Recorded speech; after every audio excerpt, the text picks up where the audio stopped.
On the press release, it said that the album had this narrative of the human condition: birth, death, life, human struggle. Was that a very conscious decision?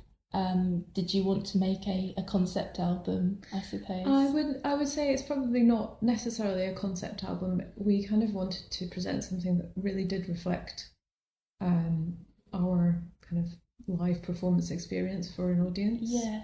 So that sort of journey is what we try to achieve in the live performances. Yes. So that was really where we were coming from with the idea for the album. And I would imagine also that when you are performing these works live, I know that you said you wanted to try and replicate the live performance in your recording, but maybe it's a little bit of a different experience as well, because you haven't got the audience to feed off, and then you've got all the studio production as well, which I must say the production is very polished on this album. Yeah, so we're very pleased with how it's turned out. Well, yes, you're right. Obviously, it is a different experience. You don't have the visual aspect of the performance, which is really important to us. But we are lucky in that you've mentioned we had a great production team. Dave Roll and Will Brown, and then Barnaby Smith, who helped with the post-production of it. But we also have this amazing venue here, Gresham Centre. With that amazing acoustic as well. The acoustic yes.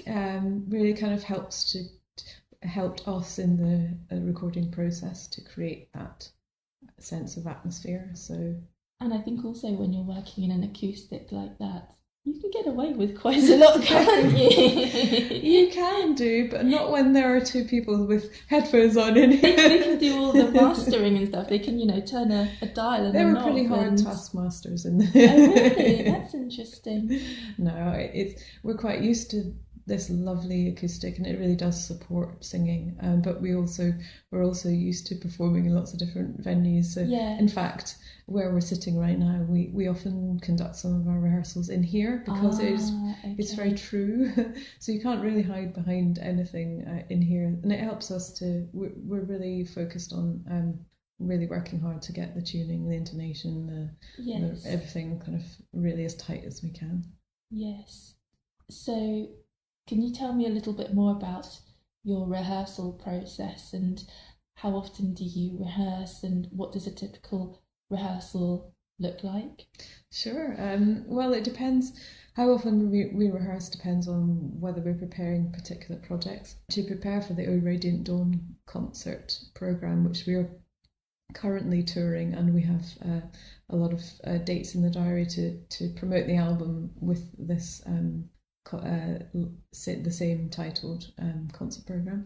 So preparing for that, we actually work fairly closely with some of our arrangers and composers. Mm-hmm. So we have a couple who we're really very closely tied in with, and they Paul Smith and Fraser Wilson. Yes. We actually get quite a lot of support from them. They sometimes come and sit and listen in our rehearsals, because with 5 people it's quite difficult to actually listen to the sound, because if you step out then you lose one of the parts.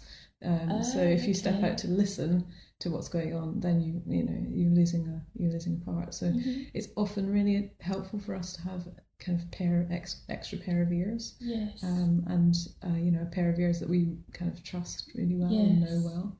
So it's really nice when we get the opportunity to have Fraser or Paul come and help us with our rehearsal. Yes. Yeah. Did they help you with the other tracks on the album as well as their commissions? Yeah, so Paul, he's involved with our foundation. He's actually the CEO of our education foundation. Yes. And he helped us prepare for the recording of the album, and I think it really does help when you really trust somebody who's giving you feedback. So yeah, he was very helpful.